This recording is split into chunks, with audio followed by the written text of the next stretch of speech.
एक छोटे से गांव में रामू काका नाम का एक किसान रहता था। उसके हाथों में मिट्टी की खुशबू थी और चेहरे पर हमेशा धूप की लकीरें। रामू काका सुबह सूरज निकलने से पहले उठ जाते थे।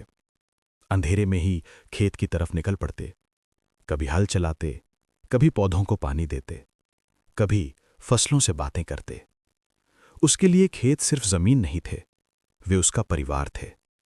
महीनों की मेहनत के बाद सब्जियां तैयार हुईं, हरी, ताजी और स्वाद से भरी हुई। रामू काका उम्मीद लेकर मंडी पहुंचे, लेकिन वहां हालात अलग थे।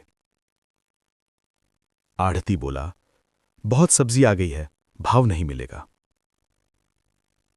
रामू काका ने हाथ जोड़कर कहा, भाई, दाम थोड़ा बढ़ा दो, घर चलाना मुश्किल है। लेकिन भाव और भी कम कर दिया गया। रामू काका की आंखें भर आईं। इतनी मेहनत और बदले में कुछ नहीं। कुछ सब्जियां बिक गईं, कुछ वापस खेत में सड़ गईं।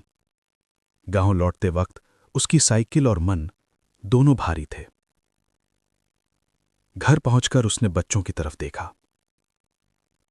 बच्चे चुप थे, जैसे सब समझते हों। पत्नी ने कहा, आज नुकसान हो गया? रामू काका ने सिर्फ इतना कहा, हां, लेकिन कल फिर जाना है। अगली सुबह वो फिर खेत में था, थका हुआ शरीर, लेकिन मजबूत हौसला। क्योंकि उसे पता था, अगर वो नहीं उगाएगा तो देश कैसे खाएगा।